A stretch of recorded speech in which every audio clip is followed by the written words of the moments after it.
من بوقار علماء اہل سنت حفاظ کرام مفتیان ذوی الاحترام حاضرین بس اسلامی رشتے کی ماں اور بہنوں، عزیز بچوں، نوجوان ساتھیوں، السلام علیکم ورحمۃ اللہ وبرکاتہ۔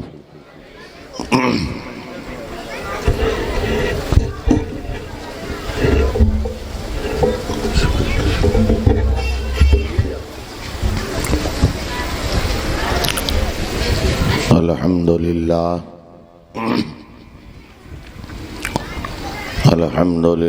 الذی لا یبلغ مدحتہ القائلون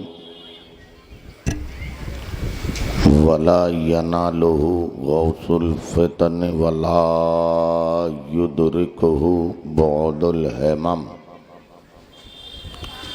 الذی لیس لصفتہ حد محدود ولا نعت موجود ولا وقت ممدود، والصلاة والسلام علی من اختار من شجرۃ الانبیاء ومشکاۃ الضیاء مولدہ بمکہ وہجرتہ بطیبہ آنی سیدنا وآقانا وماوانا وملجانا وارواحنا فداہ ابو القاسم محمد بن عبداللہ نور من نور اللہ، والصلاة والسلام علی آلہ واصحابہ اجمعین، اما بعد فاعوذ باللہ من الشیطان الرجیم، بسم اللہ الرحمن الرحیم۔ حسین منی وانا من الحسین، آمنت باللہ صدق اللہ وصدق رسولہ النبی الامین المکین الکریم، ونحن علی ذلک لمن الشاہدین والشاکرین، فالحمد للہ رب العالمین۔ آئیے ہم اور آپ سب مل کر سب سے پہلے اپنی اور ساری کائنات کے مرکز عقیدت ارواحنا فدا جناب محمد رسول اللہ قرۃ اعیننا صلی اللہ تعالی علیہ وسلم کے دربار میں ہدیہ درود بآواز بلند پیش کریں اور پڑھیں، اللہم صلی علی سیدنا مولانا محمد معدن جود والکرم وعلی آلہ وصحبہ وبارک وسلم، صلاۃ و سلام علیک یا رسول اللہ۔ مولانا محمد بارک وسلم، صلاۃ و سلام علیک یا رسول اللہ، صلاۃ و سلام علیک یا نبی اللہ۔ حضرات گرامی، بعد عشاء سے اب تک کہ آپ نہایت ہی اطمینان اور سکون کے ساتھ یاد حسین کی اس عظیم الشان محفل کو سماعت کر رہے ہیں، نعت و منقبت کے نذرانے بھی سنے آپ نے، اور مجھ سے پیشتر ایک بہت ہی سنجیدہ اصلاح پذیر، اپنی زندگیوں میں روشنی اور تابناکی پیدا کرنے والا خطاب آپ نے محب محترم حضرت مولانا مفتی انوار الحق صاحب فاضل ازہر مصر سے آپ نے سماعت کیا۔ دعا کرتا ہوں کہ اللہ تعالی مفتی صاحب کی زبان میں ان کے بیان میں مزید توانائیاں اور برکتیں عطا فرمائے۔ منبر شریف پر ہمیشہ کی طرح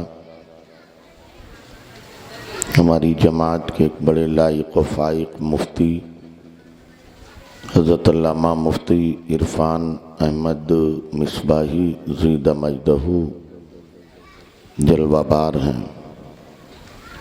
صوفی باصفا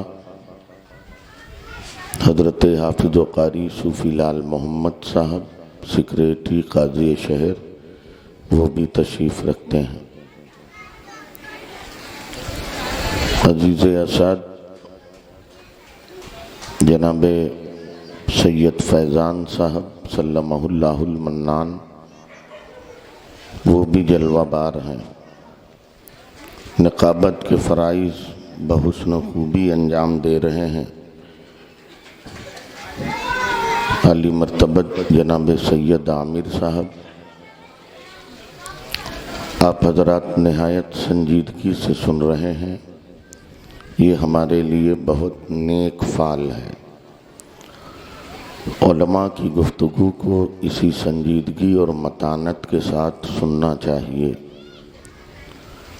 لنگر حسین کے ساتھ ساتھ علماء کا یہ جو توشہ ہے آپ کے لیے علمی توشہ، اسے بھی اپنی آغوش میں سمیٹ کر دل و دماغ میں بسا کر اپنے گھروں میں لے جانا چاہیے اور اپنے بچوں کے سامنے یہ باتیں بیان کرنا چاہیے تاکہ ہمارے گھروں کا معاشرہ ایک اسلامی معاشرہ بن سکے۔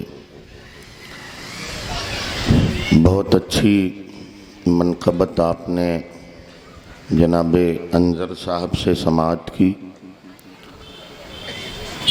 تو مجھے جناب بیکل اتساہی مرحوم کی ایک بہت ہی پرانی منقبت جو اکثر و بیشتر ہمارے جلسوں میں پڑھی جاتی رہی، اتفاق سے اس کا پرچہ میری جیب میں تھا اور میں نے سوچا کہ اس کے چند اشعار پیش کر کے اپنے آپ کو مشرف کر لوں۔ کلمہ توحید ہے تیری شہادت حسین۔ اب حسینی ہیں تو ذرا حسینیوں کی طرح سنیے گا۔ کلمہ توحید ہے تیری شہادت حسین، تو نہ ہوتا تو نہ رہ جاتی صداقت حسین۔ ایسے نہیں حسینی ایسے نہیں سنتے ہیں۔ حسین کا نام آتا ہے تو مجمع میں تلاطم آ جاتا ہے۔ کلمہ توحید ہے تیری شہادت حسین، تو نہ ہوتا تو نہ رہ جاتی صداقت حسین۔ تیری قربانی نے زندہ کر دیا اسلام کو، وہ رہے گا تا ابد تیری بدولت حسین۔ وہ رہے گا تا ابد تیری بدولت حسین۔ اور طالبان منزل امن و سکون کے واسطے، طالبان منزل امن و سکون کے واسطے، تیری قربانی ہوئی شمع ہدایت اے حسین۔ تیری قربانی ہوئی شمع ہدایت اے حسین۔ اور شاعر کہتا ہے ملت اسلام کو ملتا ہے ایک درس حیات، ملت اسلام کو ملتا ہے ایک درس حیات، کیسے بھولیں ہم تیرا یوم شہادت اے حسین۔ کیسے بھولیں ہم تیرا یوم شہادت اے حسین۔ احتمال آنے کا ہے پھر سے یزیدیت کا دور، احتمال آنے کا ہے پھر سے یزیدیت کا دور، پھر جہان نو کو ہے تیری ضرورت ہے حسین۔ پھر جہان نو کو ہے تیری ضرورت ہے حسین۔ حال میرا کچھ بھی ہو میرا عقیدہ ہے یہی، واہ واہ واہ حال میرا کچھ بھی ہو میرا عقیدہ ہے یہی، بخشوائے گی مجھے تیری محبت اے حسین، حق زندہ باد، بخشوائے گی مجھے نعرے تیری تکبیر، محبت اے نعرے حسین، رسالت، کلمہ عظمت امام توحید حسین، ہے، خواجہ کا تیری ہندوستان، شہادت اے خاندان حسین۔ رسول، نواس رسول، نعرہ تکبیر، نعرہ رسالت، زندہ باد زندہ باد، واہ واہ تو نہ ہوتا تو نہ رہ جاتی صداقت حسین۔ رفیقان گرامی قدر، کل گزشتہ میں نے بیان کیا، جزاک اللہ، بہت شکریہ، آپ تشریف لائے۔ مفتی صاحب کو شاید کہیں اور جانا ہے، لہذا اطمینان سے انہیں تشریف لے جانے دیں، اور میری گفتگو آپ سنجیدگی سے جیسے ہمیشہ سے سنتے ہیں سنتے رہیں۔ درود شریف پڑھ لیجئے، اللہم صلی علی سیدنا و مولانا محمد بارک وسلم، صلاۃ و سلام صلاۃ و سلام علیک یا رسول اللہ، صلاۃ و سلام علیک یا نبی اللہ۔ کل گزشتہ میں نے بیان کیا کہ حضرت امیر معاویہ رضی اللہ تعالی عنہ کی وصال کے بعد یزید پلید تخت سلطنت پر بادشاہ بن کر بیٹھا۔ یزید وہ ننگے خاندان بنی امیہ ہے جس پر اس کا خاندان قیامت تک ماتم کرتا رہے گا۔ یزید ہی ایسا شخص ہے جس کی پیشین گوئی میرے آقا نے بہت پہلے فرمائی تھی۔ ارشاد فرمایا تھا میرے آقا نے، حدیث شریف کے الفاظ ہیں، بنی امیہ کا ایک ایسا شخص ہو گیا، اولو رجل، پہلا شخص ایسا ہوگا جو میری سنتوں کو تبدیل کرے گا، میری سنتوں کو بدلے گا، لوگ اس کو یزید کہیں گے۔ یہ یزید بڑا موٹا، بدخلق، بدنما، نہایت ہی فاسق و فاجر، شرابی، بدکار، تارک صوم و صلاۃ شخص تھا۔ جب یہ تخت خلافت پر بیٹھا تو بیٹھتے ہی اس نے پوری سلطنت اسلامیہ میں اپنے قاصدوں کو اور پیغامبروں کو اپنی بیعت کے لیے روانہ کیا۔ مدینہ طیبہ بھی اس نے قاصد بھیجا۔ اس وقت مدینہ طیبہ کے گورنر تھے ولید بن عقبہ۔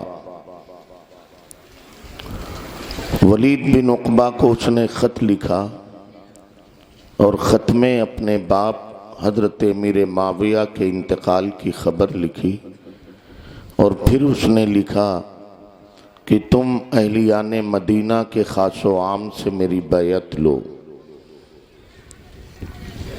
خاص طور پر حسین ابن علی، عبد الرحمن بن ابو بکر، عبداللہ ابن عباس، عبداللہ ابن عمر، عبداللہ ابن زبیر، ان لوگوں سے خاص طور پر میری بیعت لو، اور اگر یہ بیعت نہ لیں تو ان پہ تشدد کرو، جس بھی طرح ممکن ہو ان سے کہو وہ میری بیعت کریں۔ ولید کے پاس جب یزید کا یہ حکم نامہ پہنچا تو وہ بہت گھبرا گیا، اس لیے کہ اسے جن حضرات کے نام اس نے لکھے تھے ان سے بیعت لینے کے انجام کا بخوبی علم تھا، لہذا اس نے مشورہ کرنے کے لیے مروان ابن حکم کو بلایا یہ مروان وہی ہے جس کا تذکرہ میں پہلے کر چکا ہوں، جس کے بارے میں میرے آقا نے فرمایا تھا هو الوزغ ابن الوزغ، یہ گرگٹ کا بچہ گرگٹ ہے۔ اس کے باپ حکم کو آقا نے مدینہ بدر کر دیا تھا اور طائف میں رہنے کے لیے کہا تھا۔ حضرت عائشہ صدیقہ فرماتی ہیں لعن رسول اللہ صلی اللہ علیہ وسلم ابا الحکم، ابو الحکم پر رسول اللہ نے لعنت فرمائی، اور مروان اس کی صلب میں تھا، تو ظاہر سی بات ہے اس لعنت کا حصہ اس کے بھی ہاتھ میں آیا۔ اسی مروان کو، جس کی ایسی خصلت، اس مروان کو ولید ابن عقبہ نے مشورے کے لیے بلایا اور اس کے سامنے یزید کا خط رکھا اور کہا بتاؤ مجھے کیا کرنا چاہیے۔ مروان ابن حکم نے کہا اسی وقت بلاؤ ان لوگوں کو اور ان سے بیعت طلب کرو، اگر یہ یزید کی بیعت کر لیتے ہیں ٹھیک بات ہے، ورنہ یہیں انہیں قتل کر دو۔ ولید ابن عقبہ نے اپنے چند سپاہیوں کو ان حضرات کو بلانے کے لیے بھیجا۔ حضرت عبداللہ ابن زبیر تو پہلے ہی مدینہ چھوڑ کے مکہ تشریف لے جا چکے تھے۔ حضرت عبداللہ ابن عباس، عبداللہ ابن عمر موجود تھے، حضرت مولا حسین موجود تھے۔ قاصد جب امام عالی مقام کی بارگاہ میں پہنچا تو امام نے اپنے خاندان کے چند جوانوں کو ساتھ لیا اور گورنر ہاؤس پہنچے۔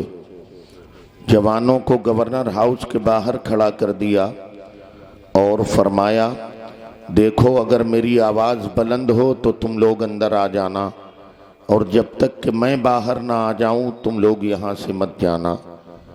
امام گورنر ہاؤس کے اندر گئے، ولید بن عقبہ نے آپ کا استقبال کیا، بٹھایا، اور بٹھانے کے بعد یزید کا خط آپ کے سامنے رکھ دیا اور کہا یزید کا حکم ہے آپ اس کی بیعت کریے۔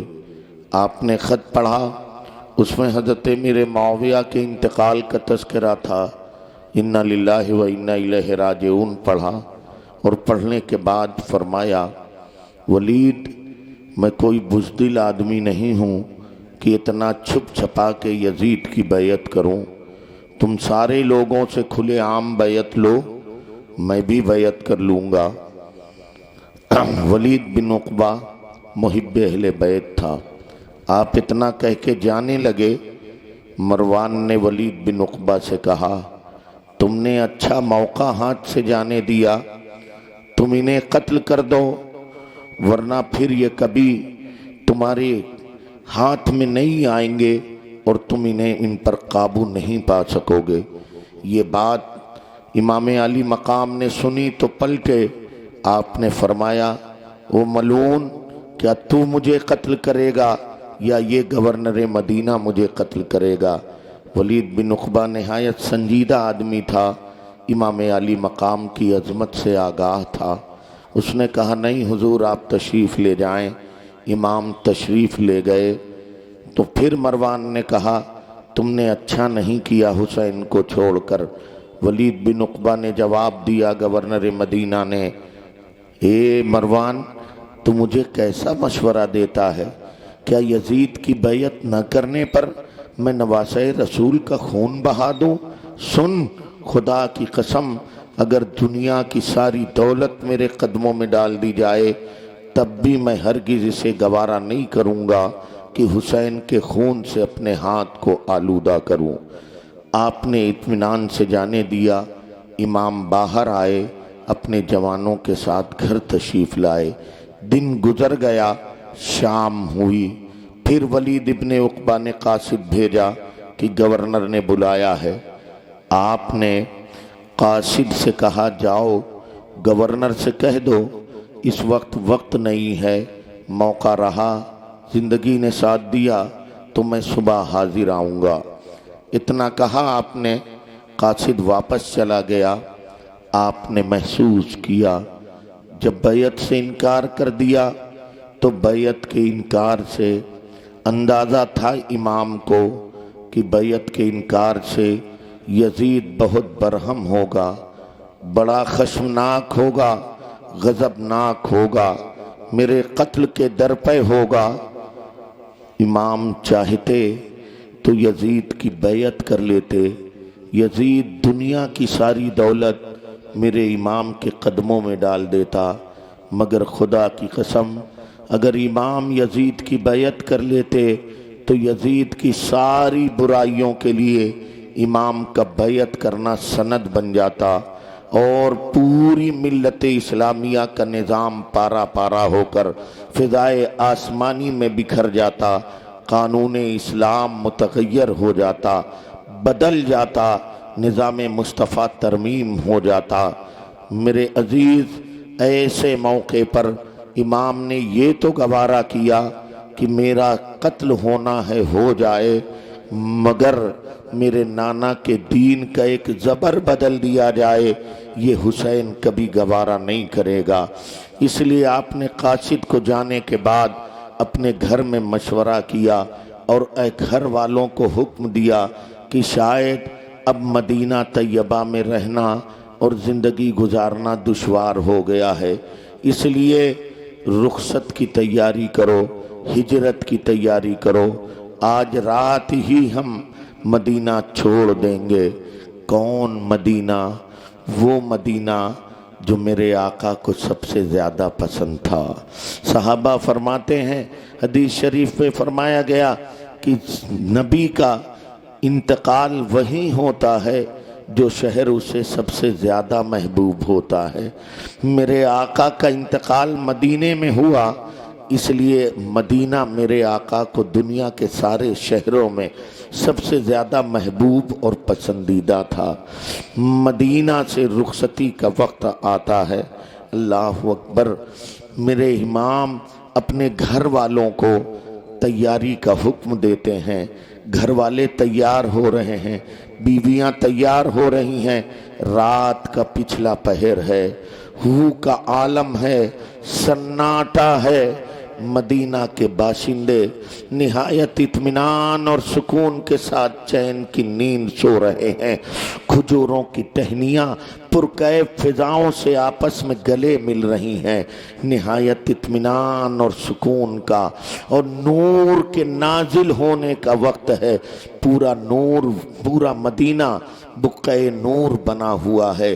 ایسے سناٹے ماحول میں ایک شخص ہے جو جاگ رہا ہے، اور وہ جاگنے والا حسین ہے، نبی کا نواسا ہے، فرزند علی و بطول ہے، جوانان جنت کا سردار ہے، شہزادہ گلم و خدوا ہے، اور قافلہ ساراران کربلا کا سردار ہے۔ وہ بیدار ہیں، رات کا پچھلا پہر ہوا، صبح نمودار ہونے میں ابھی چند ساعتیں باقی ہیں کہ اپنے گھر سے ایک ضعیف شخص نکل رہا ہے اور نبی کے روضے کی طرف بڑھ رہا ہے۔ اللہ اکبر، یہ حسین ہیں جنہیں نبی کبھی اپنے کندھوں پہ اٹھا کے مدینے کے گلیوں میں گھمایا کرتے تھے۔ آج تنہا حسین ہیں اور اپنے نانا کی مزار کی طرف جا رہے ہیں۔ مزار کی طرف گئے ہیں، روضہ رسول پر سلام پیش کیا ہے، سلام پیش کرتے ہی امام کے آنسو پلکوں کا حصار توڑ کر ان کے رخسار پر آ گئے ہیں، اور پھر روتے ہوئے کہتے ہیں، نانا یہ مدینہ دنیا میں سب سے زیادہ محبوب تھا، مگر میرے نانا آپ کے امتیوں نے آپ کے نواسے پر یہاں سانسیں لینا دو بھر کر دیا ہے۔ آپ کا نواسا آیا ہے آپ کی بارگاہ میں آخری سلام پیش کرنے کے لیے۔ میرے نانا، میں آخری سلام عرض کرنے کے لیے آیا ہوں آپ کی بارگاہ میں۔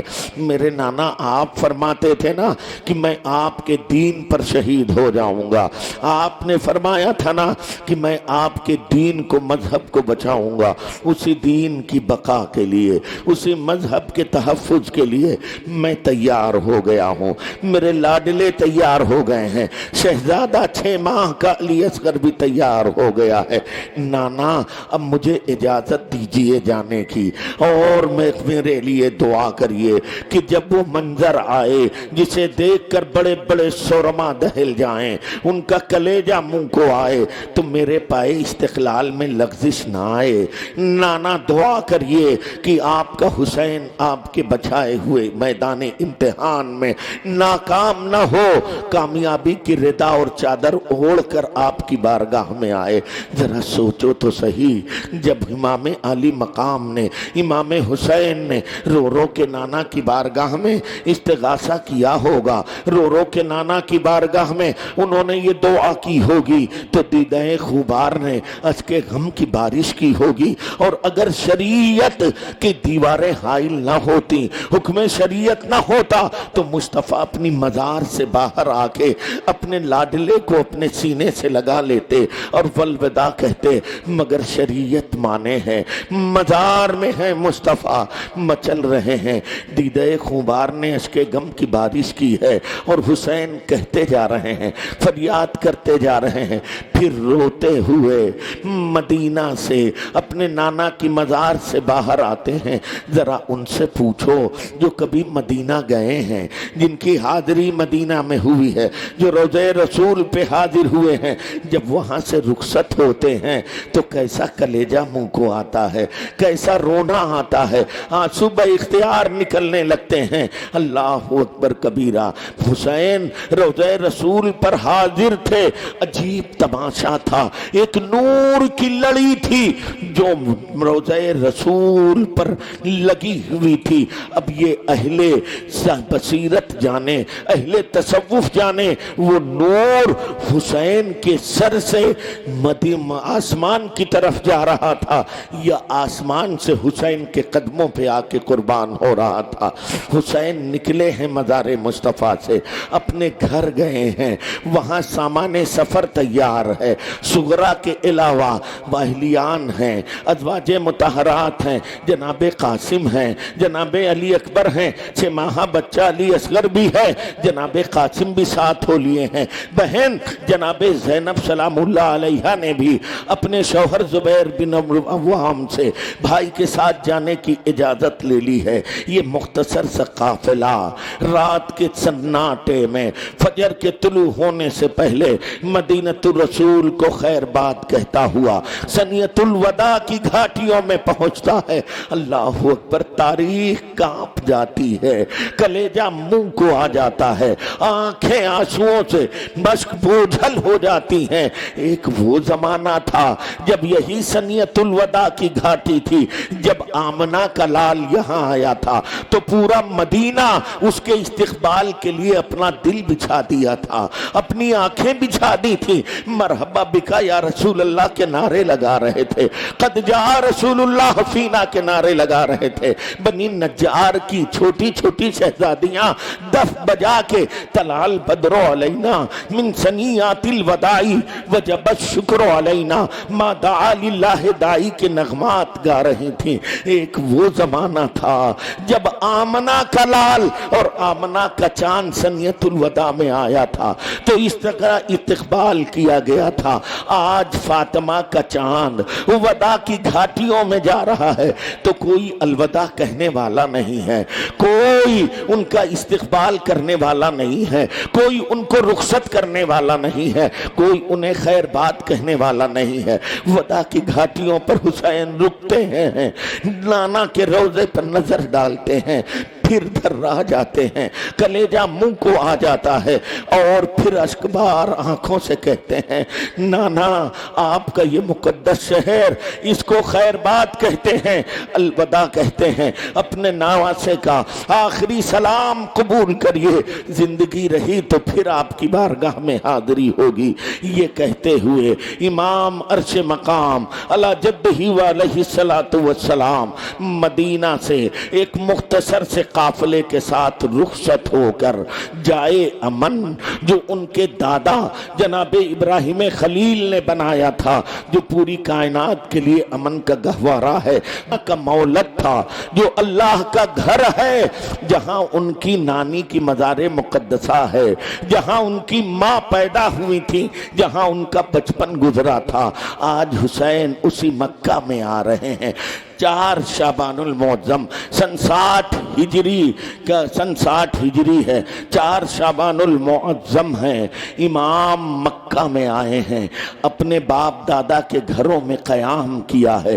اہلیان مکہ کو معلوم ہوا نواسے رسول آ گئے ہیں، شہزادہ گلبو خبا آ گئے ہیں، جوانان جنت کے سردار آ گئے ہیں، پورا مکہ امن آیا، امام کی بارگاہ میں حاضر ہوتا، ہر وقت امام کی بارگاہ میں بھیڑ لگی رہتی، مگر امام جتنے دنوں تک کہ مکہ میں قیام کیا ہے نہایت اطمینان سے رہے ہیں، نہ یزید کے خلاف فوج تیار کی ہے، نہ کسی سے اپنی بیعت لی ہے، ایک پناہ گزین کی حیثیت سے مکہ میں آپ اطمینان سے دن گزار رہے ہیں۔ ادھر عالم یہ ہے کہ امیر معاویہ کے انتقال کی خبر کوفہ پہنچتی ہے، تو چونکہ کوفہ وہ شہر ہے جو جس کو صحابی رسول حضرت سعد ابن ابی وقاص نے سن 16 ہجری میں آباد کیا تھا، جب قادسیہ اور مدائن وغیرہ فتح ہو گئے تھے، وہاں کی آب و ہوا اسلامی لشکر کے لیے سازگار نہیں تھی، تو حضرت سعد ابن ابی وقاص کے حکم سے کوفہ کی جگہ کا انتخاب کیا گیا، یہاں فوجی چھاؤنی بنائی گئی اور یہاں ایک شہر آباد کیا گیا۔ 17 ہجری میں سارے لوگ یہاں آ گئے اور کوفہ شہر آباد ہو گیا۔ یہی کوفہ شیعان علی اور محبان علی کا مرکز بھی تھا۔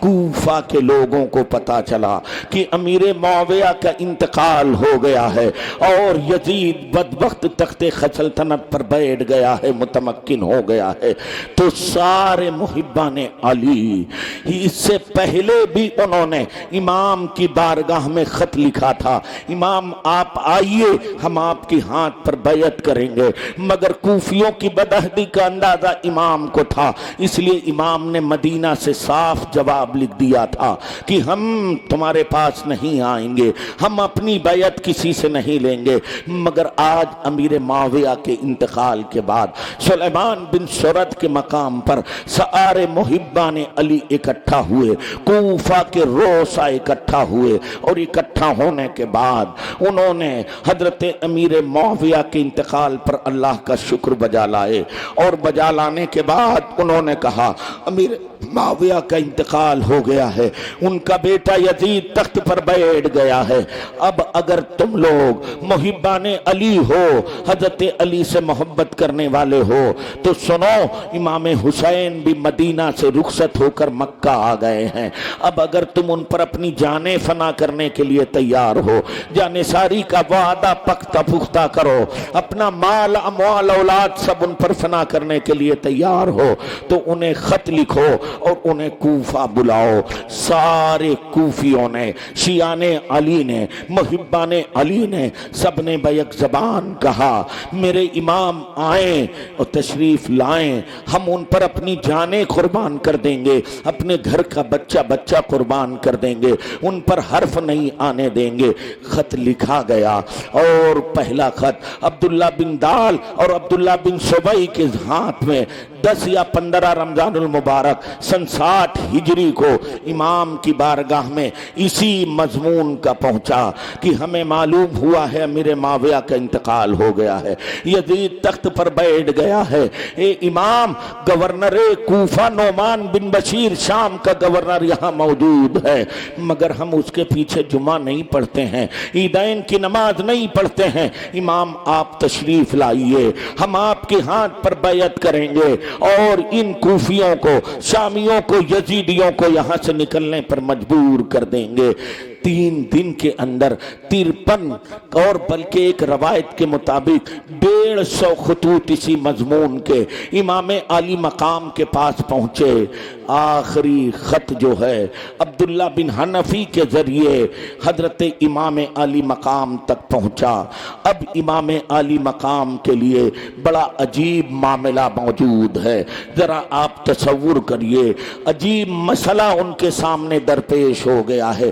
مسئلہ کیا ہے؟ حضرت علامہ صدر العلماء حضرت نعیم الدین مراد آبادی علیہ الرحمہ اپنی کتاب سمان کربلا میں لکھتے ہیں کہ امام کو سامنے ایک ایسا مسئلہ پیش آیا کہ جب کوفیوں نے خطوط لکھے اور خطوط لکھ کے انہوں نے کہا کہ امام آپ ہمارے پاس تشریف لائیے، ہم آپ کی بیعت کریں گے، اور اگر آپ تشریف نہ لائے تو مجبوراً ہمیں یزید کی بیعت کرنی پڑے گی، اور یزید کے سارے کاموں کی اور ہمارے بیعت کی ساری ذمہ داری آپ کے سر ہوگی، اس لیے کہ کل جب رسول اللہ کے سامنے ہماری حاضری ہوگی اور ان بدکاریوں کا تذکرہ ہوگا تو ہم آقا کے حضور عرض کر دیں گے مولا ہمارے درمیان امام برحق نہ تھا، ہم نے مستحق صاحب استحقاق اہل امام حسین کو خط لکھ کے بلایا تھا کہ آپ آئیے اور اسلام کی صحیح ترجمانی کریے، ہم آپ کے ہاتھ پر بیعت کریں گے، مگر امام نہیں آئے تو ہمیں مجبور ہو کر یزید کی بیعت کرنا پڑا۔ تو ہم یہ امام کے سامنے یہ مسئلہ پیش آیا۔ ادھر صحابہ کرام نے جب کوفیوں کے یہ خطوط دیکھے تو عبداللہ ابن عمر، عبداللہ ابن عباس، ابو سعید خدری، ابو واقد لیثی، عبداللہ ابن زبیر جیسے اجلہ صحابہ نے امام پاک سے فرمایا امام کوفیوں کی بدعہدی بہت مشہور ہے، وعدہ خلافی بہت مشہور ہے، ان کے دل تو آپ کے ساتھ ہیں مگر ان کی تلواریں شامیوں کے ساتھ ہیں، ان کی تلواریں یزیدیوں کے ساتھ ہیں، ان کی بات پہ بھروسہ نہ کریے، آپ ہرگز نہیں جائیے گا۔ غرضے کے امام کی شہادت بھی ان کے بچپن سے مشہور تھی، آقا نے بیان بھی کیا تھا، صحابہ کو یاد بھی تھا، مگر یقین کرنے کی کوئی گھڑی یہ نہ تھی کہ اسی سفر میں وہ شہادت پیش آئے گی۔ اب امام کے سامنے عجیب مسئلہ درپیش ہوا، اگر کوفیوں کا جواب نہیں دیتے ہیں اور وہ کسی بدکار آدمی کی بیعت کرتے ہیں تو اللہ کے رسول کے حضور کیا جواب دیں گے، اور اگر چلے جاتے ہیں تو ان صحابہ کو کیسے مطمئن کریں گے؟ امام کے سامنے یہ جب ایسا مسئلہ درپیش ہوا تو امام کے پاس اس کے علاوہ اور کوئی چارہ نہ تھا، اس لیے امام نے کوفیوں کو ایک خط لکھا اور انہوں نے لکھا تم لوگوں کے خطوط سے تمہاری محبت کا، وفاداری کا ہمیں پتہ چلا ہے، مگر ہم اٹھانے سے پہلے اپنے معتمد، مخلص اور اپنے بھروسے وفادار چچا کے بیٹے مسلم ابن عقیل کو تمہارے پاس اپنا نمائندہ بنا کر بھیجتے ہیں، انہوں نے اگر بتایا، انہوں نے صحیح رپورٹ دی کہ تم لوگ اپنے وعدے پر قائم ہو، اپنے عہد پر قائم ہو تو پھر ہم تمہارے درمیان آ جائیں گے، اور اگر تمہاری وفاداری میں کسی قسم کی شک و شبہ ہوئی تو امام نے محسوس کیا پھر ہمیں شرعی عذر مل جائے گا کوفہ نہ جانے کا کہ تم نے بدعہدی کی اس لیے ہم نہ آ سکے، اس لیے امام نے یہ فیصلہ کیا کہ اپنے جانے سے پہلے اپنے چچا زاد بھائی جناب مسلم ابن عقیل کو تیار کیا، انہیں حکم دیا کہ تم میرے نائب کی حیثیت سے کوفہ جاؤ اور میرے نام پر لوگوں سے بیعت لو، اگر کوفی میری بیعت کر لیتے ہیں، کوفہ کے حالات اچھے ہوں تو مجھے خط لکھ دینا، میں حاضر آ جاؤں گا۔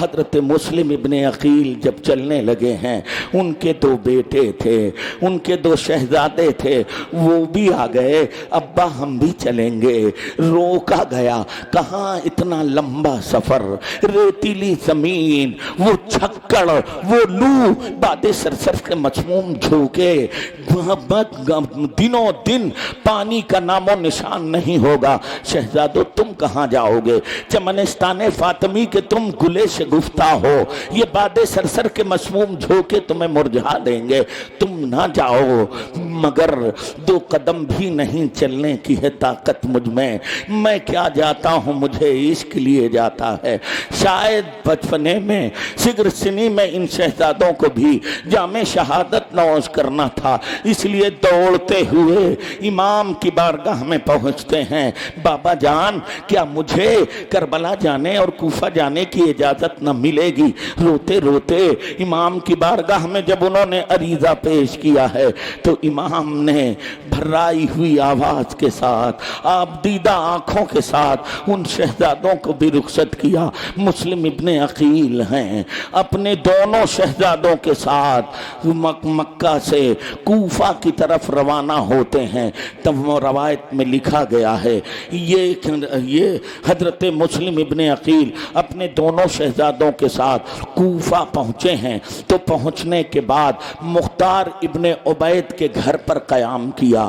کوفہ والوں کو معلوم ہوا کہ حسین کا نمائندہ بن کر مسلم ابن عقیل کوفہ کی سرزمین پر آ گئے ہیں، تو ایک ہفتے میں 12,000 کوفیوں نے حضرت مسلم ابن عقیل کے ہاتھ پر امام حسین کی بیعت کی۔ یہ اس وقت کوفہ کے گورنر صحابی رسول نعمان بن بشیر تھے۔ حضرت نعمان بن بشیر کو جب اس کی اطلاع ہوئی کہ مسلم ابن عقیل آ گئے ہیں اور حسین کی بیعت لے رہے ہیں، تو حضرت نعمان بن بشیر جامع مسجد کوفہ کے منبر پر آئے، حمد و صلات بیان کی، ایک مختصر سا خطبہ دیا اور انہوں نے کہا، اے کوفیو، جو معاملہ ہو رہا ہے یہ یزید کی مرضی کے خلاف ہو رہا ہے۔ یزید بہت خشمناک ہوگا، غضبناک ہوگا، بہت غصہ آئے گا اور پھر وہ تمہارے ساتھ اچھا سلوک نہیں کرے گا۔ عبداللہ بن مسلم حضرمی وہاں موجود تھا، ابن سعد بھی موجود تھا، اور بنی امیہ کے کچھ ہوا خواہ لوگ وہاں موجود تھے۔ مسلم ابن حضرمی اٹھا اور اٹھنے کے بعد کہا، نعمان بن بشیر، یہ جو معاملہ دیکھ رہے ہیں یا تو آپ کی کمزوری کا نتیجہ ہے یا جان بوجھ کر آپ کمزور ثابت ہو رہے ہیں۔ اللہ اکبر۔ نعمان ابن بشیر منبر سے اترے اور انہوں نے کہا، صحابی رسول تھے، حضرت امام حسین کی عظمتوں سے آگاہ تھے، انہوں نے کہا کہ اللہ اس کے رسول کی فرما برداری کے ساتھ اگر مجھے ذلیل سمجھا جائے تو یہ مجھے گوارا ہے، مگر اللہ اس کے رسول کی نافرمانی کے ساتھ اگر مجھے عزت ملے تو عزت کو میں گوارا نہیں کرتا۔ آپ اترے اور گورنر ہاؤس چلے گئے۔ ادھر مسلم حضرمی اور ایک شخص جس کا نام عمارہ بن عقبہ تھا اور ابن سعد، ان تینوں لوگوں نے یزید کو خط لکھ دیا کہ حسین کا نمائندہ بن کر مسلم ابن عقیل کوفہ آ گئے ہیں اور 12,000 کوفیوں نے امام حسین کی بیعت کر لی ہے۔ گورنر نعمان بن بشیر جان بوجھ کر کوتاہی کر رہے ہیں، چشم پوشی کر رہے ہیں یا کمزور ہیں، کسی سخت آدمی کو گورنر بنا کر بھیجیے ورنہ کوفہ آپ کے ہاتھ سے نکل جائے گا۔ یہ خط لکھا گیا، کئی خطوط یزید کے پاس ملک شام اسی عنوان کے پہنچے۔ یزید گھبرا گیا، تھرا گیا، اس نے اپنے وزیروں کو بلایا مشورے کے لیے، تو اس کے وزیروں نے اسے مشورہ دیا کہ نعمان بن بشیر کو معزول کر دیا جائے، بصرہ کا گورنر عبید اللہ بن زیاد ہے، اسے کوفہ کا گورنر بنا دیا جائے۔ چنانچہ یزید پلید نے، فاسق و فاجر نے اپنی خباثت کا اظہار کرتے ہوئے نعمان بن بشیر کی معزولی کا پروانہ لکھا اور عبید اللہ بن زیاد کو لکھا کہ تم میرا خط پاتے ہی بصرہ میں کسی کو اپنا نائب بناؤ اور کوفہ کی گورنری اپنے ہاتھ میں لو، تمہیں اعزاز و اکرام سے نوازا جائے گا۔ اور سنو، مسلم ابن عقیل اگر باز آ جائیں تو ٹھیک ہے، ورنہ ان سے سختی سے نپٹو، اور اس معاملے میں جو تمہاری راہ کی رکاوٹ بنے اسے اور اس کے بچوں کو قتل کر کے چوراہے پر لٹکا دو۔ اس حکم کا یہ حکم نامہ جب عبید اللہ بن زیاد کو ملا، بڑا خوخار آدمی تھا، بڑا سفاک تھا، بڑا ظالم تھا، بڑا سخت گیر آدمی تھا۔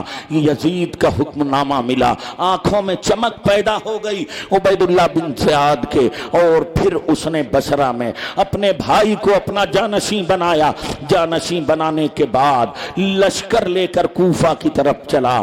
قادسیہ کے مقام پر آیا, لشکر چھوڑ دیا, وہاں اپنا لباس بدلا, ویسا لباس پہنا جیسا مکہ کے لوگ پہنتے تھے, اور گھوڑا چھوڑ کر اونٹنی پہ سوار ہوا, اور وہ راستہ اختیار کیا کوفہ کے لیے جو مکہ سے کوفہ کی جانب جاتا تھا. 20 آدمیوں کے ساتھ یہ چلا. کوفے میں جب یہ داخل ہوا ہے تو مغرب اور عشاء کا وقت تھا, اندھیرا تھا, لائٹنگ کا ایسا نظام نہیں تھا اس زمانے میں. کوفہ والوں کو معلوم تھا کہ چند ہی دنوں میں حسین ابن علی آ رہے ہیں. چونکہ مسلم ابن عقیل نے جب دیکھا تھا کہ 12,000 کوفیوں نے ان کے ہاتھ پر حسین کی بیعت کر لی ہے, تو انہوں نے امام حسین کو خط لکھ دیا تھا کہ یہ اپنے عہد و پیمان پر, اپنے وعدے پر قائم ہیں, ماحول اچھا ہے, یہ آپ کے وفادار ہیں, آپ تشریف لائیے. ادھر انہوں نے خط لکھا دیا تھا. کوفیوں کو معلوم تھا کہ میرے حسین امام علی مقام فاطمہ کے لال مکہ سے کوفہ آنے والے ہیں. ان کا انتظار تھا. اسی درمیان یہ حجازی لباس پہنے ہوئے اونٹ پہ سوار کوفہ میں مغرب اور عشاء کے درمیان داخل ہوتا ہے, تو سارے لوگوں نے سمجھا کہ شاید حسین آ گئے ہیں. لوگ کہنے لگے قدمت خیرہ مقدمین یا ابن رسول اللہ, اے رسول اللہ کے شہزادے تمہارا آنا مبارک ہو, اے رسول اللہ کے شہزادے تمہارا آنا مبارک ہو. نعرے لگنے لگے, بھیڑ ہونے لگی. کوفہ کے اور لوگوں نے سنا کہ ابن رسول اللہ کے نعرے لگ رہے ہیں, حسین کی آمد کے نعرے لگ رہے ہیں, تو کوفہ کے جو لوگ گھروں میں تھے وہ بھی باہر نکل کے آئے. یہ عبید اللہ بن زیاد ظالم ان نعروں پر کچھ کہتا نہیں تھا, صرف سب کو گھور گھور کے دیکھتا تھا اور لوگوں کو پہچان رہا تھا. جب بھیڑ زیادہ ہو گئی تو ایک شخص اس کے ساتھ تھا, اس کا نام مسلم ابن عمر باہلی تھا. جب چلنے میں دشواری ہوئی تو مسلم ابن عمر باہلی نے کہا, اے لوگوں, یہ ابن رسول اللہ نہیں ہیں, یہ امیر عبید اللہ بن زیاد ہیں.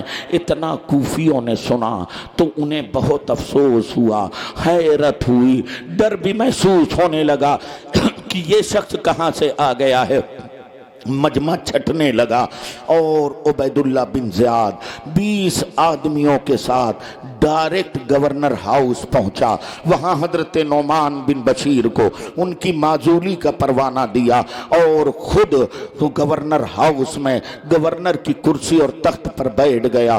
اس نے صبح ہوتے ہی سب سے پہلا کام یہ کیا کہ کوفہ کے جتنے قبیلے تھے ان کے سرداروں کو بلایا, اور بلانے کے بعد اس نے کہا, اے لوگو سنو, مجھے امیر المومنین معاذ اللہ رب العالمین یزید نے کوفہ کا گورنر بنا کر بھیجا ہے, اور مجھے حکم دیا ہے جو اطاعت و فرما بردار رہیں انہیں انعام و اکرام سے نواز دیا جائے, اور جو غداری کریں ان کے ساتھ برا سلوک کیا جائے, حد یہ کہ انہیں قتل بھی کر دیا جائے. اگر پھر بھی باز نہ آئیں تو ان کے گھروں کو آگ لگا دی جائے, ان کے بچوں کے سر کاٹ کے چوراہے پہ لٹکا دیے جائیں.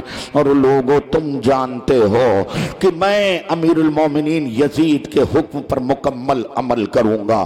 اس نے سب سے تحریری ضمانت لی کہ تم کسی کو پناہ نہ دو گے, کسی کو مہمان نہیں بناؤ گے, حکومت کے کسی مخالف کے ساتھ کا ساتھ نہیں دو گے. اگر تم نے ایسا کیا تو تم سب کو تہہ تیگ کر دیا جائے گا, قتل کر دیا جائے گا. اللہ اکبر کبیرہ. یہ کارروائی اس نے آتے ہی یہ کارروائی کی. ادھر کا عالم یہ ہے کہ حضرت مسلم ابن عقیل رضی اللہ تعالی عنہ کو اس کارروائی کا علم ہوا, عبید اللہ بن زیاد کے آنے کا علم ہوا, تو حضرت مسلم ابن عقیل مختار ابن عبید سے گھر سے ہانی بن عروہ جو محب اہل بیت تھے ان کے گھر منتقل ہو گئے. ہانی بن عروہ اہل بیت رسالت کو بہت چاہنے والے تھے, ان پہ جان نثار کرنے والے تھے, ان کے فدائی تھے شیدائی تھے، انہوں نے گھر کے سب سے آخری کمرے میں حضرت مسلم ابن عقیل کو چھپا دیا، وہاں رکھا اور لوگوں کو ان کی مدد کے لیے ابھارتے رہے۔ اللہ اکبر۔ اور اسی طرح کا معاملہ چلتا رہا، لوگوں سے چندہ لیتے رہے اور لوگوں کو ان کی مدد کے لیے ابھارتے رہے۔ عبید اللہ بن زیاد کو مسلم ابن عقیل کی کوئی خبر نہیں لگ رہی تھی، بڑا پریشان ہوا، تو اس نے ایک ترکی غلام جس کا نام ماقل تھا اس کو 3000 درہم دیے اور کہا جاؤ کسی طرح سے مسلم ابن عقیل کا پتہ لگاؤ اور دیکھو مسلم ابن عقیل کہاں ہیں۔ وہ غلام 3000 درہم کی تھیلیاں اپنے ہاتھ میں پکڑے ہوئے سیدھا جامع مسجد کوفہ پہنچا۔ جامع مسجد کوفہ میں ایک محب اہل بیت جن کا نام مسلم ابن اوسجہ اسدی تھا، وہ نماز پڑھ رہے تھے۔ یہ وہاں گیا، جانے کے بعد اس نے سب سے پہلے حضرت مسلم ابن اوسجہ اسدی کو سلام کیا اور سلام کرنے کے بعد اس نے کہا بھائی میں ترکی غلام ہوں، محب اہل بیت ہوں، میں نے سنا ہے کہ اہل بیت رسالت کے کوئی بزرگ کوفہ آئے ہوئے ہیں، میں چاہتا ہوں کہ ان کی بیعت کروں اور یہ 3000 کا نذرانہ انہیں پیش کروں، اگر تمہیں معلوم ہے تو تم مجھے بتاؤ وہ کہاں قیام ہے، میں ان سے ملاقات کروں۔ مسلم ابن اوسجہ اسدی نے کہا یہ تم مجھ سے کیوں پوچھ رہا ہے، جامع مسجد کوفہ میں اور لوگ ہیں تو ان سے کیوں نہیں سوال کرتا۔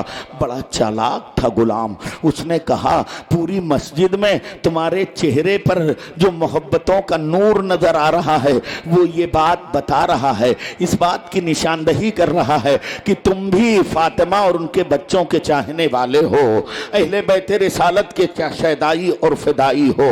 حضرت مسلم ابن اوسجہ اسدی اس غلام کے جھانسے میں آ گئے، اس نے کہا بھائی تو نے ٹھیک پہچانا، میں بھی محب اہل بیت ہوں، چلو چلو میں تمہیں حضرت مسلم کے پاس لے چلتا ہوں۔ حضرت مسلم ابن اوسجہ اسدی غلام ماقل کو لیے ہوئے حضرت ہانی ابن عروہ کے گھر پہ پہنچے، مسلم ابن عقیل کی بارگاہ میں اس کو پہنچا دیا۔ غلام نے بیعت کی، 3000 درہم کی تھیلی امام مسلم ابن عقیل کو نذرانے کے طور پر پیش کی۔ پھر عالم یہ رہا کہ روز صبح وہ امام کی بارگاہ میں آ جاتا، شام تک جتنی کارروائیاں ہوتی انہیں بغور سنتا اور سننے کے بعد رات میں جا کے عبید اللہ بن زیاد کو بتا دیتا۔ کئی دن ایسے گزر گئے، شروع میں ہانی بن عروہ کے عبید اللہ بن زیاد سے کافی اچھے مراسم تھے، مگر جب وہ گورنر کوفہ بن کر آیا اور آپ کے گھر میں مسلم ابن عقیل پناہ گزین تھے تو آپ اس کے پاس ملاقات کرنے کے لیے نہیں گئے، بیماری کا بہانہ بنا کے گھر میں بیٹھ گئے۔ ایک دن اس نے قاصد بھیجا، کہا جاؤ ہانی بن عروہ کو بلا لاؤ۔ قاصد گیا، ہانی بن عروہ سادہ لو انسان تھے، کوئی بات بھی نہیں ہوئی تھی، اس لیے اکیلے آپ عبید اللہ بن زیاد کے دربار گورنر ہاؤس پہنچے۔ اندر جب آپ گئے آپ نے سلام کیا، عبید اللہ بن زیاد نے جواب نہ دیا، آپ نے اس کا رنگ متغیر پایا، آپ سمجھ گئے کہ کچھ معاملہ گڑبڑ ہے۔ تھوڑی دیر آپ کھڑے رہے، عبید اللہ بن زیاد کچھ نہ بولا، پھر اس نے گرج کے غصے دار انداز میں کہا ہانی تم نے اپنے گھر کو دشمنوں کا اڈا بنا رکھا ہے اور امیر المومنین کی حکومت کے خلاف سازشیں کرتے ہو۔ حضرت ہانی بن عروہ نے انکار کیا، لیکن جب بار بار انکار کرنے پر آخر میں اس نے غلام ماقل کو سامنے لا کے کھڑا کر دیا۔ ہانی بن عروہ نے ماقل کو دیکھا تو آپ کے اوسان خطا ہو گئے، حیرت میں پڑ گئے، اب انکار کی کوئی گنجائش نہیں تھی، تو آپ نے فرمایا اے عبید اللہ بن زیاد، میں نے مسلم ابن عقیل کو اپنے گھر نہیں بلایا تھا، وہ خود سے میرے مہمان بن کے آ گئے تھے، میں نے انہیں مہمان بنا لیا، ان کو امان دے دیا ہے، اب اگر ان کا میرے گھر میں رہنا تمہیں پسند نہیں ہے تو تم مجھے جانے دو، میں انہیں اپنے گھر سے نکال دوں گا، اپنے گھر سے جانے کے لیے کہہ دوں گا۔ مگر عبید اللہ بن زیاد نے کہا قسم خدا کہ میں تجھے اس وقت تک کہ جانے نہیں دوں گا جب تک کہ تو مسلم ابن عقیل کو میرے حوالے نہ کر دے۔ انہوں نے کہا میں نے اسے انہیں امان دی ہے، ایسا نہیں ہو سکتا کہ میں نے جسے امان دی ہے میں اس کے قتل کے لیے تیرے حوالے کر دوں۔ اس عبید اللہ بن زیاد نے ہانی بن عروہ سے کہا اگر ایسا نہیں ہوا تو میں اس تلوار سے تیری گردن اڑا دوں گا۔ تو ہانی بن عروہ نے جواب دیا کہ اگر ایسا ہوا تو پھر تیرے ارد گرد بھی تلواریں گھومیں گی۔ اتنا سنتے ہی ابن زیاد غصے سے تلملا اٹھا، برداشت نہ کر سکا، بے قابو ہو کر ہاتھ میں ڈنڈا تھا، وہ ڈنڈا ہانی ابن عروہ کو مارنے لگا، سر پہ مارا، چہرے پہ مارا، خون اتنا بہا کہ آپ خون سے لت پت ہو گئے۔ اور پھر اس نے ابن زیاد نے جلاد کو حکم دیا کہ انہیں گھسیٹتے ہوئے لے جاؤ اور قید خانے کے ایک کمرے میں بند کر دو۔ ہانی بن عروہ کو گھسیٹتے ہوئے جلاد لے گئے اور جیل خانے قید خانے کے ایک کمرے میں بند کر دیا۔ یہ افواہ پورے کوفہ میں پھیل گئی کہ ہانی ابن عروہ قتل کر دیے گئے ہیں۔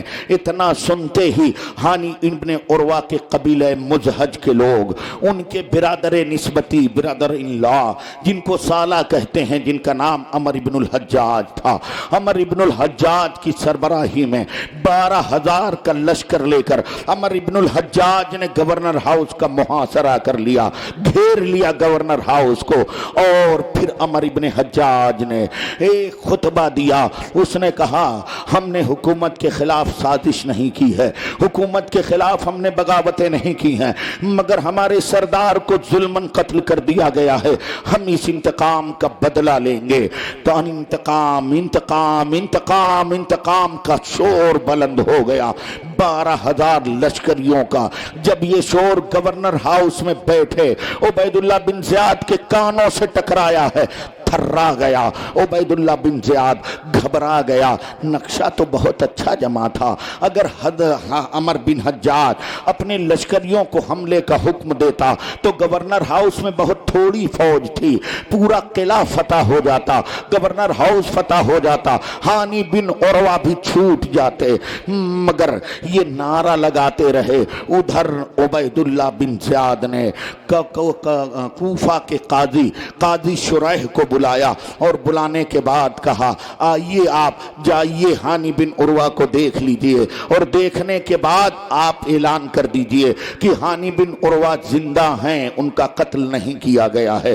قاضی شریح قید خانے میں گئے، ہانی بن عروہ کو دیکھا، ہانی بن عروہ نے کہا قاضی صاحب میری قوم سے بتا دیجئے میں یہاں قید خانے میں بند ہوں، حالات اچھے نہیں ہیں، ان سے کہہ دیئے کہ آ کے مجھے چھڑا لے جائیں۔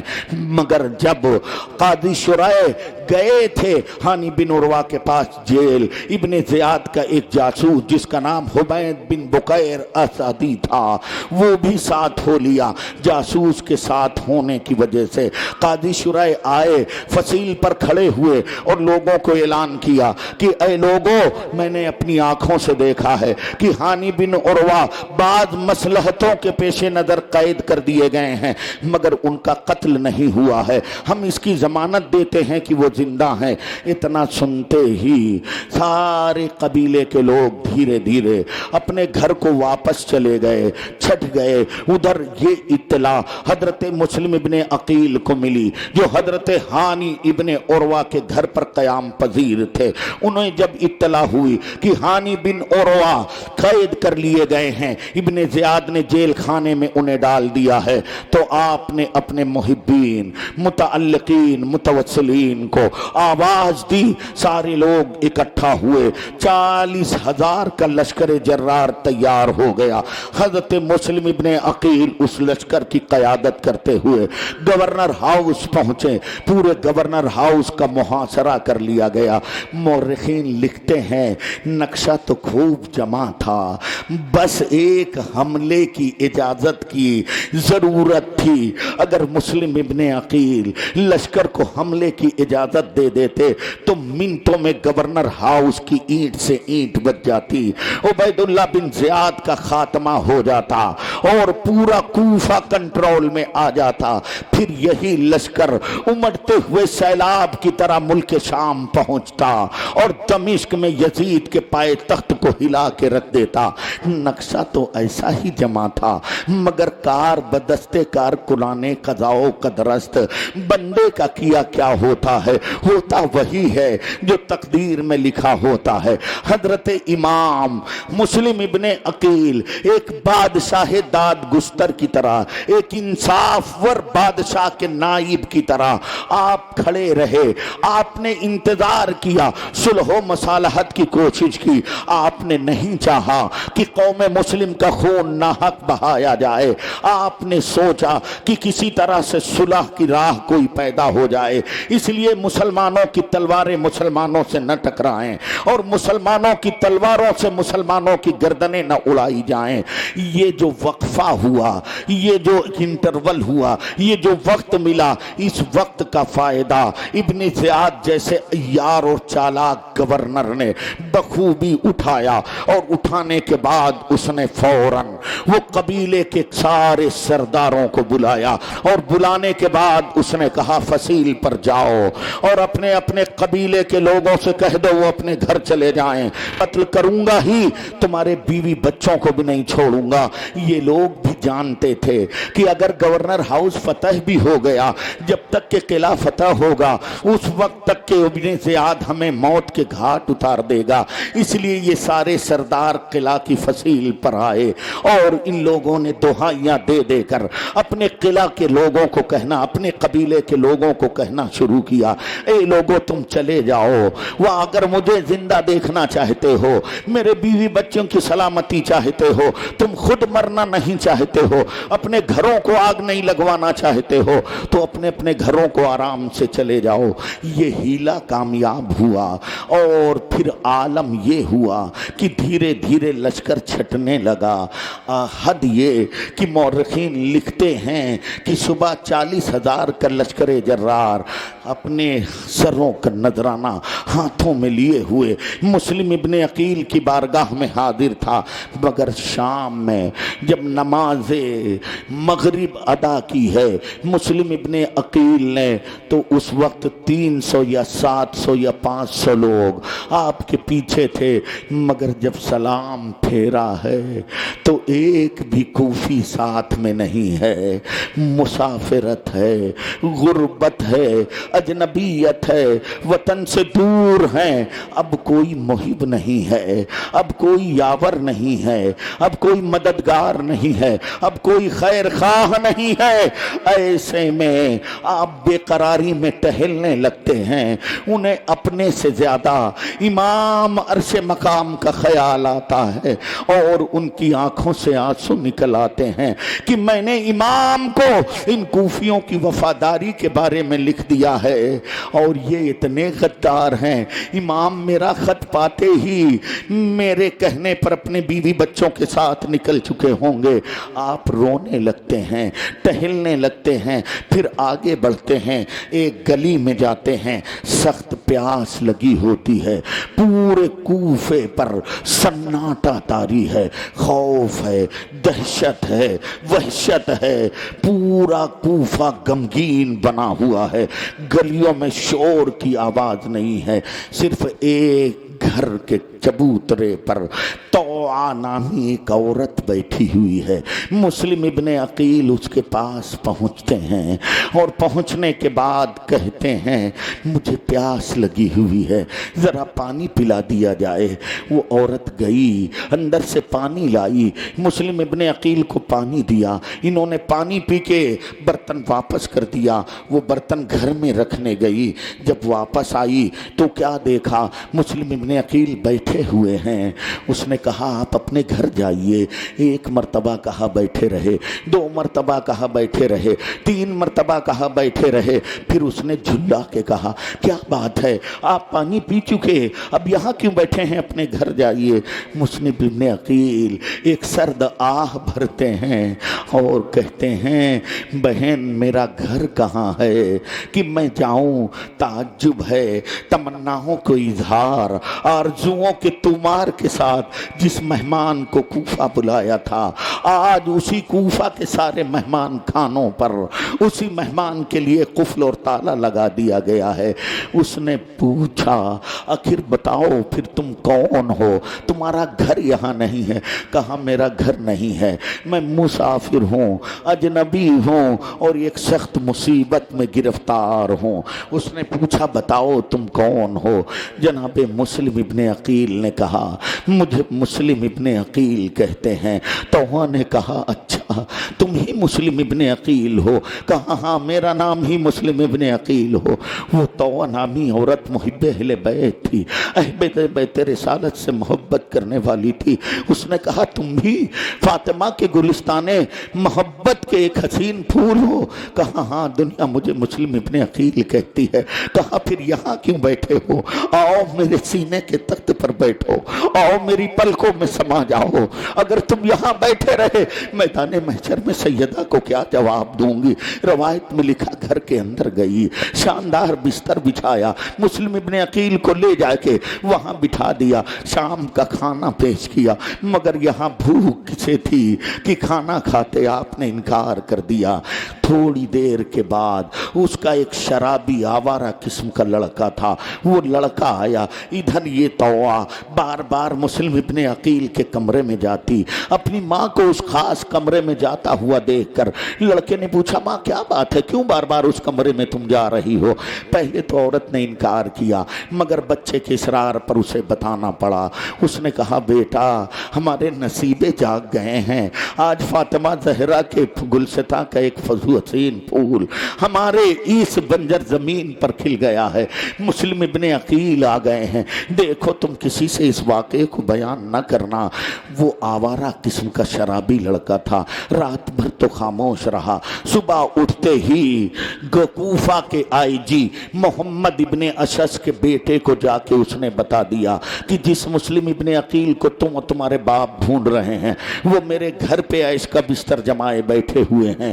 محمد ابن اشعث پہنچا ابن زیاد کے پاس اور اس نے کہا مسلم ابن عقیل توآ کے گھر ہیں۔ ابن زیاد نے فوج کی ایک ٹکڑی محمد ابن اشعث کے حوالے کی، کہا جاؤ گرفتار کر کے اس کو لے کے آؤ، اگر زندہ نہ آئے تو وہیں قتل کر دینا۔ حضرت مسلم ابن عقیل توآ کے گھر پہ ہیں، لیٹے ہوئے ہیں، اتنے میں گھوڑوں کے ٹپ ٹپ کی آواز سنائی دیتی ہے۔ آپ نے پہچان لیا کہ فوج میری گرفتاری کے لیے آ گئی ہے۔ آپ فوراً تلوار لے کے کمرے سے باہر آتے ہیں، اتنے میں فوجی اندر داخل ہو گئے، دونوں میں لڑائیاں ہونے لگیں۔ آپ نے تلوار کا ایسا وار چلایا ہے کہ حیدر کرار کی ذوالفقار کی یاد تازہ ہو گئی ہے۔ فوج کی وہ ٹکڑی توآ کے گھر سے نکل گئی، باہر کر دیا۔ آپ نے درود شریف پڑھیے، تھوڑا پانی زور سے پڑھیے، پانی۔ اللہم صلی علی سیدنا مولانا محمد بارک وسلم، صلو علیہ الصلوۃ والسلام علیک یا سیدی یا رسول اللہ صلی اللہ تعالی علیہ وسلم۔ درود شریف ایک بار اور پڑھ لیں، اللہم صلی علی سیدنا و مولانا محمد بارک وسلم، صلاۃ و سلام علیک یا رسول اللہ۔ توآ کے گھر میں یہ جنگ ہونے لگی۔ یزیدیوں نے دیکھا کہ حیدری کچھار کے اس شیر کو ہم ایسے نہیں گرفتار کر سکتے، چھتوں پہ چلے گئے، شیٹھوں کے مٹھے جلائے، آگ کے گولے پھینکنے لگے۔ مسلم ابن عقیل نے یہ بزدلانہ جنگ کا طریقہ دیکھا تو گھر کے باہر آ گئے۔ آپ لڑتے رہے، اتنے میں بکیر ابن حمران احمری نے آپ کے ہونٹوں پر ایک ایسی تلوار ماری ہے کہ آپ کا سامنے کا ہونٹ کٹ گیا، آگے کے دو دانت گر گئے، نیچے کا ہونٹ بھی زخمی ہو گیا، پھر بھی آپ لڑتے رہے۔ اتنے میں محمد بن اشعث آیا اور اس نے کہا ٹھہرو تمہارے لیے امان ہے، امان ہے۔ روایت میں لکھا ہے آپ نے فرمایا کیا میرے لیے امان ہے؟ اس نے کہا ہاں میرے آپ کے لیے امان ہے۔ آپ نے تلوار نیام میں ڈال لی نہ، آپ نے جب نیام میں تلوار ڈال لی تو پورا لشکر چلانے لگا آپ کے لیے امان ہے، آپ کے لیے امان ہے۔ صرف عمر بن مسلم باہلی اس نے اپنے آپ کو الگ کر لیا کہ مجھے اس سے کوئی غرض نہیں ہے۔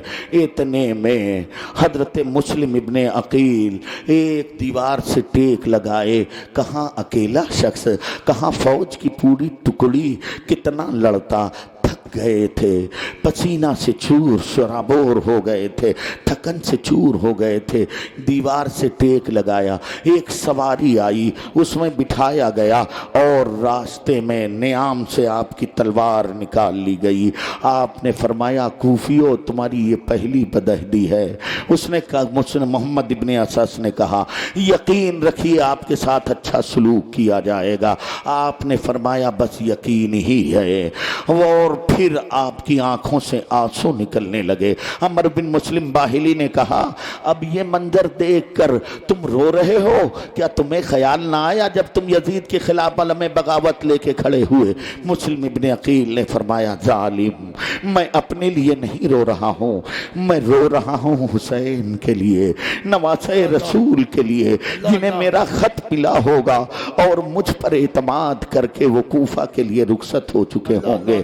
ورنہ حال تو یہ ہے لن یصیبنا الا ما کتب اللہ لنا, جو کچھ ہمارے مقدر میں ہے وہی ہم کو پہنچے گا. اللہ اکبر. یہ باتیں ہوئیں, اتنے میں آپ کی سواری گورنر ہاؤس کے دروازے تک پہنچ گئی. آپ کو اتارا گیا. گورنر ہاؤس کے دروازے پر بھیڑ اور مجمع لگا ہوا تھا. آپ کو بٹھایا گیا. محمد بن اسعد اندر گیا. ادھر کا عالم یہ ہے کہ آپ نے دیکھا کہ ایک مٹکے میں ٹھنڈا پانی رکھا ہوا ہے.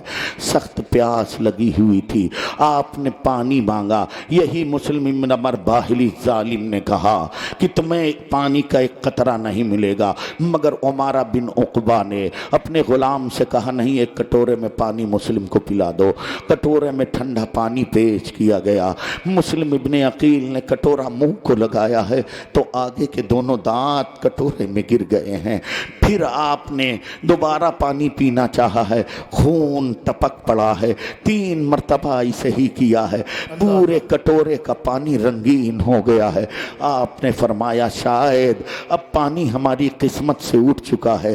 کٹورا رکھ دیا گیا. آپ نے ادھر محمد بن اشعث اندر گیا. عبید اللہ بن زیاد کو مسلم ابن عقیل کے آنے کی خبر دی اور اس نے کہا میں نے انہیں امان دے دیا ہے. غصہ گیا, تل ملا گیا. ابن زیاد کہنے لگا میں نے تجھے گرفتار کرنے بھیجا تھا یا امان دینے کے لیے؟ تو کون ہوتا ہے امان دینے والا؟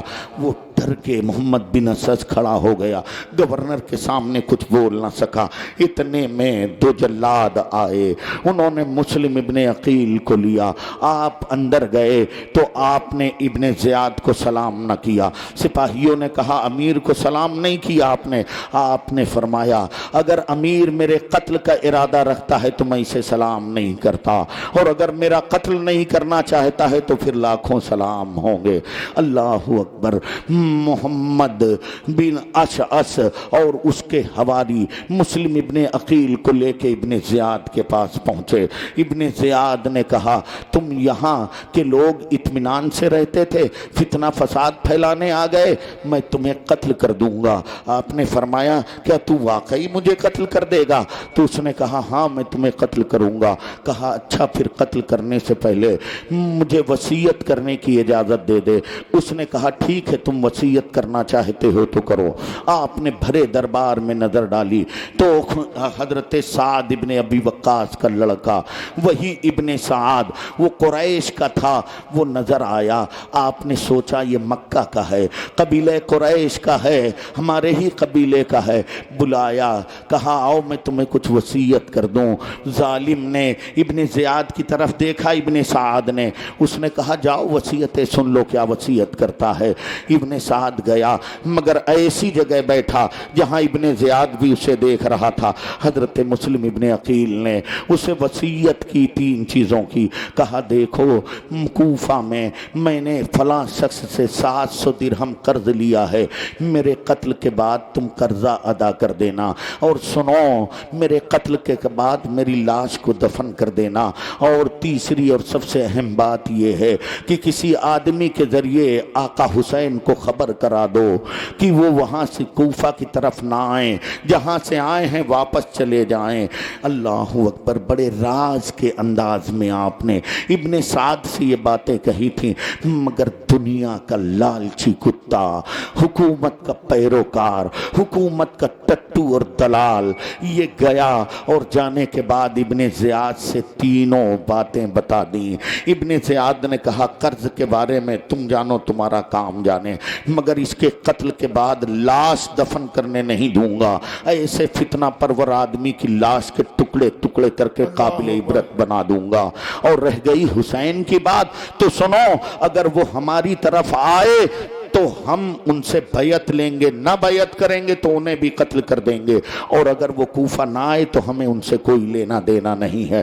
اب حضرت مسلم ابن عقیل عبید اللہ بن زیاد کے سامنے کھڑے ہیں، اب وہ گفتگو سنیے جو مسلم ابن عقیل اور ابن زیاد سے ہوتی ہے، اس گفتگو سے اندازہ ہو جائے گا، اور وہ ظالم عقل کے اندھے بھی اس گفتگو کو سن کر اپنے ایمان کی اصلاح کریں، جو یہ کہتے ہیں امام نے یزید کی حکومت کے خلاف بغاوت کیا تھا۔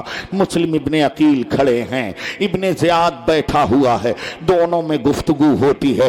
ابن زیاد کہتا ہے مسلم کوفہ کے لوگ اطمینان سے تھے، سکون سے تھے، مگر تم یہاں آ گئے ہو، فتنہ و فساد برپا کر دیا ہے، تم نے لوگوں کا امن غارت کر دیا ہے۔ حضرت مسلم ابن عقیل نے فرمایا وہ خونخوار تو ایسی باتیں کرتا ہے، تو اور تیرا باپ نہ جانے کتنے شریفوں کا قتل ناحق کیا ہے، خون کی ندیاں بہا دی ہیں تو نے، اور تو ایسی صاف ستھری باتیں کر رہا ہے۔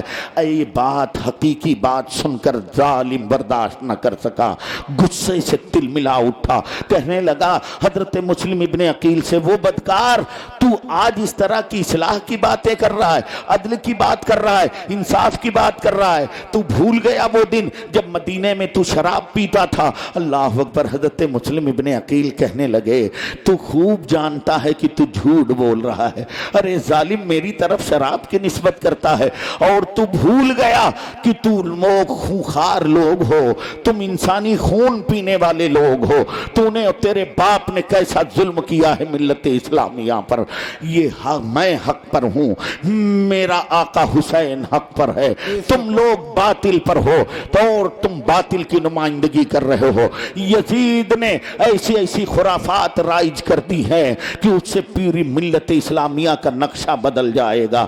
یہ حق باتیں سن کے تل ملا اٹھا، اور اس نے کہا میں تجھے ایسی موت ماروں گا کہ اس سے پہلے تجھے کسی نے ایسی موت نہیں ماری ہوگی۔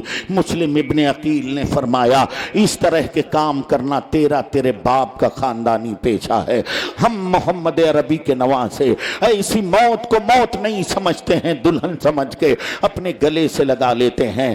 ظالم نے بکیر ابن حمران کو حکم دیا اسے لے جاؤ قلعے کی فصیل پر قتل کرو، اور اس کا لاشا قلعے سے نیچے ڈال دو۔ اللہ اکبر۔ حضرت مسلم ابن عقیل ہیں، جانے لگتے ہیں قلعے کی فصیل پر، تو روایت میں لکھا ہے آپ تکبیر اور استغفار بلند کرتے ہیں، نہایت اطمینان اور سکون کے ساتھ تشریف لے جاتے ہیں، اور آپ اعلان کرتے ہیں اے دنیا والوں گواہ رہنا کہ میں نے اپنے آقا حسین کا پیغام دنیا تک اور کوفہ والوں تک پہنچا دیا ہے۔ ظالم فصیل پر لے گیا، اور ایک ہی وار میں حضرت مسلم ابن عقیل کے سر کو تن سے جدا کر دیا۔ حضور امام عالی مقام کا سچا مجاہد، ان کے بھائی کا بیٹا، چچا کا بیٹا، ان کا بھائی معتمد، ان کا نمائندہ، امام کے نام پر، اسلام کے نام پر اپنی جان آفرین کے سپرد کر دی ہے، جام شہادت نوش کر لیا ہے۔ انا للہ و انا الیہ راجعون۔ آپ نے جام شہادت نوش کیا، اور پھر آپ کے لاش کو فصیل کے نیچے پھینک دیا گیا۔ فصیل کی لگ نیچے جاتے ہی آپ کے جسم کے ٹکڑے ٹکڑے ہو گئے۔ یہ منظر جب ہوا تو پورے کوفہ پر سناٹا طاری ہو گیا۔ وہی لوگ جو اپنے سروں کا نذرانہ لے کر حاضر تھے اپنے گھروں میں دبک کے بیٹھ گئے ہیں۔ عالم یہ ہوا ہے کہ وہی ہانی ابن عروہ جن کے قید اور قتل کا نام سن کے پورا قبیلہ ان کو بچانے آ گیا تھا، آج سپاہی ان کے ہاتھ پیر باندھ کے بازار سے گھسیٹتے ہوئے لے جا رہے ہیں۔ ہانی ابن عروہ پکار رہے ہیں کہاں میرے گھر والے، کہاں میرے قبیلے والے، کہاں میرے دوست ہیں، آؤ مجھے بچاؤ، مگر کوئی ان کے آواز پر لبیک نہیں کہہ رہا ہے، رسی سے ہاتھ چھڑا لیا انہوں نے، کہا کوئی لاٹھی تو لاؤ، کوئی ڈنڈا تو لاؤ، اور کوئی پتھر، ارے کیا کوئی اونٹ کی ہڈی نہیں ملتی کہ میں اپنے آپ کو بچا سکوں؟ مگر اس وقت وہ بازار سے کھینچے جا رہے ہیں، کوئی ان کی مدد کو نہیں آل رہا ہے۔ پھر ترکی غلام جس کا نام رشید تھا بازار کے چوراہے پر آپ کو بھی شہید کر دیتا ہے۔ اہل بیت محبب، اہل بیت نبوت کے نام پر یہ دوسری شہادت ہے۔ انا للہ و انا الیہ راجعون۔ حضرت ہانی ابن عروہ نے بھی جام شہادت نوش کر لیا ہے، مسلم ابن عقیل نے بھی جام شہادت نوش کر لیا ہے۔ ادھر بن عبید اللہ بن زیاد کو اطلاع ہوتی ہے کہ مسلم ابن عقیل کے ساتھ ان کے دو شہزادے بھی آئے ہوئے تھے۔ اس نے اعلان کرا دیا، اے لوگو، جو مسلم ابن عقیل کے شہزادوں کو پکڑ کے لائے گا اسے انعام و اکرام سے نوازا جائے گا، زر و جواہرات دیے جائیں گے، اس کو ایوارڈ دیا جائے گا۔ اعلان ہوا تو روایت میں لکھا ہے کہ ہانی ابن عروہ کے گھر میں رہنے کے درمیان یا گورنر ہاؤس کے گھراؤ کے درمیان مسلم ابن عقیل نے اپنے دونوں بیٹوں کو قاضی شریح کے حوالے کر دیا تھا۔ قاضی شریح نے نعرہ رسالت، یاد حسین، خاندان امام حضرت امیر حضرت مسلم بن عقیل خلیفہ سرکار رفیق ملت، نعرہ تکبیر، نعرہ رسالت۔ گورنر ہاؤس کے گھراؤ کے درمیان یا ہانی ابن عروہ کے گھر کے قیام کے درمیان آپ نے قاضی شریح کے حوالے کر دیا تھا۔ قاضی شریح نے جب یہ اعلان سنا تو قاضی شریح ڈر گئے، گھبرا گئے، کہیں عبید اللہ بن زیاد کے ہاتھ یہ بچے نہ لگ جائیں، وہ انہیں بھی قتل نہ کر دے۔ اس لیے انہوں نے اپنے بیٹے اسد کو بلایا اور بلانے کے بعد کہا، بیٹے آج رات باب العراقین سے ایک قافلہ مدینہ الرسول جا رہا ہے، دیکھو میں توشہ اکٹھا کیے دیتا ہوں، تمہارے جانے اور کوفہ سے نکلنے کا انتظام بھی کیے دیتا ہوں، تم رات کے سناٹے میں ان دونوں شہزادوں کو لینا اور قافلے کے حوالے کر دینا تاکہ یہ مدینہ الرسول پہنچ جائیں، اپنے نانا اور دادا کے گھر پہنچ جائیں۔ اللہ اکبر، رات کا سناٹا ہے، ہو کا عالم ہے۔ قاضی شریح کا بیٹا اسد دونوں شہزادوں کو تو اور توشہ لیے ہوئے باب العراقین کی طرف بڑھتا ہے۔ جب وہاں جاتا ہے تو کیا دیکھتا ہے کہ تھوڑی دیر پہلے قافلہ جا چکا ہے، دوڑتا ہے اور دونوں شہزادوں کو ساتھ لیتا ہے۔ تھوڑی دیر کے بعد قافلے کی گرد اٹھتی ہوئی نظر آتی ہے۔ اسد کہتا ہے، شہزادوں دیکھو وہ قافلہ جا رہا ہے، تم دوڑتے ہوئے جاؤ، اسی قافلے میں شامل ہو جاؤ اور کسی کو بتا دینا کہ تم مسلم ابن عقیل کے شہزادے ہو، تمہیں وہ بحفاظت تمام مدینہ پہنچا دے گا۔ شہزادے دوڑ رہے ہیں، دوڑتے چلے جا رہے ہیں۔ اللہ اکبر، ذرا سوچو تو صحیح، وہ صحرا ہے، جنگل ہے، شہزادے ناز کے پالے ہوئے ہیں، کبھی کنکریلی زمین پہ قدم نہیں رکھا ہے، نرم و نازک ان کے تلوے ناز ہیں۔ حضرت فاطمہ کے گلستاں کے حسین پھول ہیں، گلاب کی پنکھڑیوں سے زیادہ نازک ہیں۔ کوئی ایسا خواب نہ تھا جو انہوں نے دیکھا ہو اور صبح ہی باپ نے شرمندہ تعبیر نہ کر دیا ہو۔ کبھی بھائی بہن ماں باپ سے جدا نہیں ہوئے ہیں۔ جنگل ہے، جنگلی جانوروں کی آواز ہے، ہوا کا عالم ہوتا ہے، بچے سہم جاتے ہیں، ڈر جاتے ہیں، ایک دوسرے سے لپٹ جاتے ہیں۔ اللہ اکبر، مگر خوف ہے ظالموں کا، ڈر ہے دشمنوں کا، ایسے ماحول میں بڑھتے چلے جاتے ہیں۔ شہزادے بڑھ رہے ہیں، قافلہ دور نکل گیا، شہزادے قافلہ تک نہ پہنچ سکے۔ صبح ہوئی تو کیا دیکھا کہ آپ اسی راستے پر ہیں۔ اتنے میں ابن زیاد کے سپاہی پہنچتے ہیں، دونوں شہزادوں کو قید کرتے ہیں، ابن زیاد کے دربار میں پیش کرتے ہیں۔ ابن زیاد نے جیل میں ڈال دیا اور یزید کو خط لکھا کہ امیر المومنین مسلم ابن عقیل کے بیٹے بھی ان کے ساتھ آئے تھے، انہیں زندہ گرفتار کر لیا گیا ہے، اب اگر آپ کی اجازت ہو تو انہیں دمشق زندہ بھیج دیا جائے یا جو حکم ہو۔ خط لکھ کے بھیج دیا اور قید خانے میں ڈال دیا۔ دروغہ جیل مشکور نامی شخص تھا، وہ بھی محب اہل بیت تھا، لے گیا شہزادوں کو، ان کی